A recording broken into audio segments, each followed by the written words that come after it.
Yeah, so I never really got to conclude my Newquay video. Do I regret not getting the 7D proper surf housing? Not regret, but there is a level of would it have been better or would it not have? I think everyone gets that with all their equipment, you know, I should have saved up and done this, or I should have gone cheaper and got that. It is what it is at the end of the day. And it will end up being whatever it will end up being. Let's try setting U-turn on that.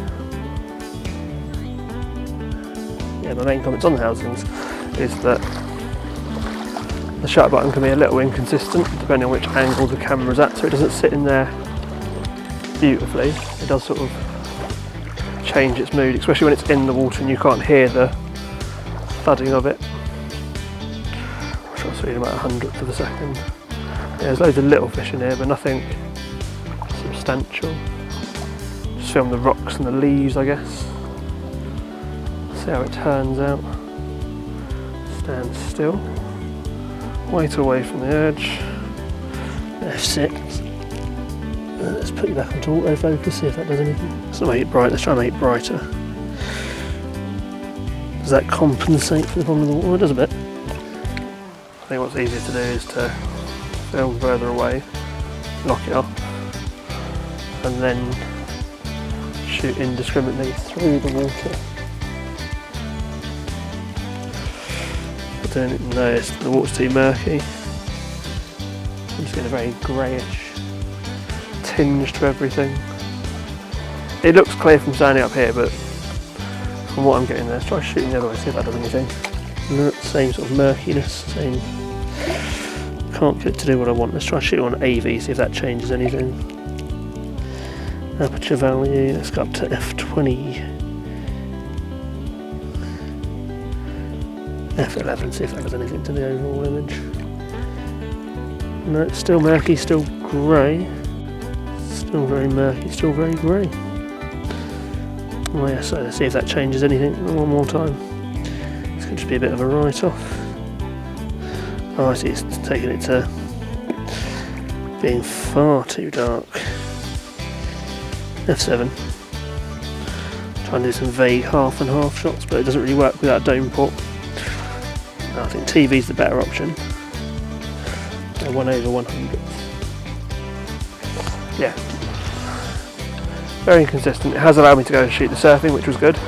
And I did get some good ones, as you'll see in the main part of the video. But it hasn't done as well as I thought it would in terms of the overall.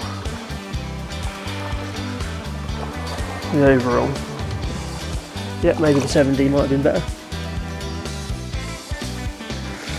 But this hasn't been terrible. It's just not been as good as I thought it was going to be. Or the light maybe a cloudier day would make the light better.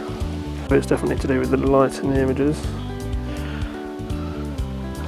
It's to be more shadowy water. So much of this is just cloudy and crap.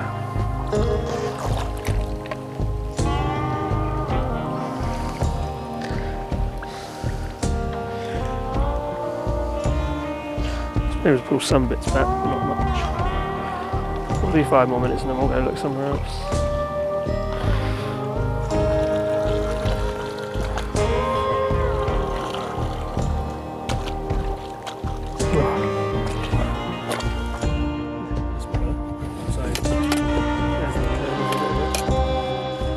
Sensor, you've got the ring that I'm using to balance the camera sits on the inside. That allows you to adjust the focal head. The shutter button's the bit that really doesn't quite press enough down on the button. It's really temperamental. That's got something to do with all these side pads, which I did have a bit of pain on. Don't like to scratch them. Needs a bit of a cleaner photo. I've just been putting that under here. Push it up a little bit, then that obviously happens.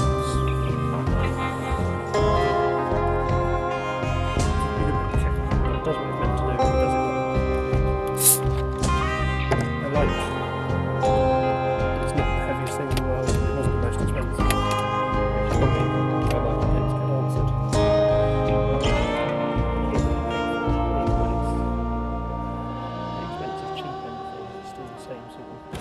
drops down nice and easy. I think I've shown you that 4 or 5 times now. That's the other thing, where it doesn't pressure correctly.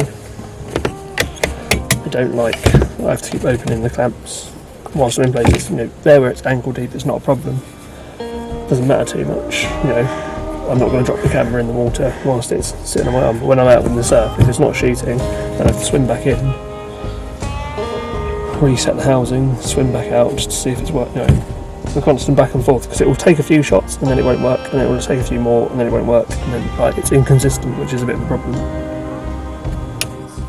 I've seen a few comments and things, and I don't know whether it's how often it gets used or the amount that it gets used, but there's a few reviews in other places talking about pressure cracks and dry cracks from things. Let's go to the other side to get cleaned out. I'll do that later. Yeah, talking about like cracks in the plastic where it dries out. My recommendation for that is I keep it in a flight case so it's dry and dark. I dry it off as much as I can when it's not being used, so it doesn't, the water doesn't stay anywhere or get anywhere. You try to get as much of the grit off of it and as away from it as you can, and hopefully that delays it. I mean, I've had this for, I've had it since just before lockdown, I think. So, oh no, just in lockdown. So it was 2 years or so now, and it's